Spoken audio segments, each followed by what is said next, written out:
वफाकी वज़ीर इत्तलात व नशरियात अताउल्लाह तारड़ साहब माशरत मौजूद है। सर, ये कि आप वेलकम करके आए हैं ईरानी सदर को, बड़ा पुरतपाक इस्तकबाल हुआ, क्या कहना चाहेंगे? देखिए, बड़ा पुरतपाक इस्तकबाल है और 21 तोपों की सलामी दी गई जैसे वो जहाज़ से बाहर आए।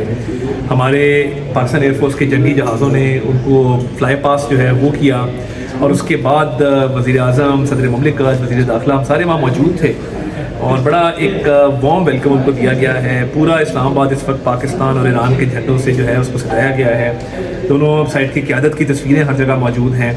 तो ये तारीख़ी मौका इसलिए है कि ईरान के सदर का जंग बंद होने के बाद ये पहला गैर मुल्की दौरा है और उन्होंने पाकिस्तान का इंतखाब किया। इससे पता लगता है कि उनका पाकिस्तान पे एतमाद है और पाकिस्तान ईरान के ताल्लुकात जो हैं वो बहुत अच्छे ताल्लुकात हैं। तो अल्हम्दुलिल्लाह मैं ये समझता हूँ कि ये दौरा बड़ा मुस्बत रहेगा, तारीख़ी दौरा है। पाकिस्तान ईरान के ताल्लुकात भी मज़ीद बढ़ेंगे और अमन का जो अमल है वो भी आगे बढ़ेगा। देखिए, मैं तो इस पर कोई कॉमेंट इसलिए नहीं करूँगा कि एक जॉइंट डिक्लेरेशन आ गया, एलामिया आ गया जिसने सारे मामलात को सक्सेसफुली कंक्लूड कर दिया। तो ये चहमगोइयाँ, क्या सराइयाँ, चीज़ों को डिफरेंटली पोर्ट्रे करना, तो ये लोग करते हैं जिनका काम है, करने दें उनको। जब सारे ममालिक की तरफ से जॉइंट एलामिया आ गया है तो उसके बाद मज़ीद किसी चीज़ की गुंजाइश नहीं रहती। बहुत शुक्रिया।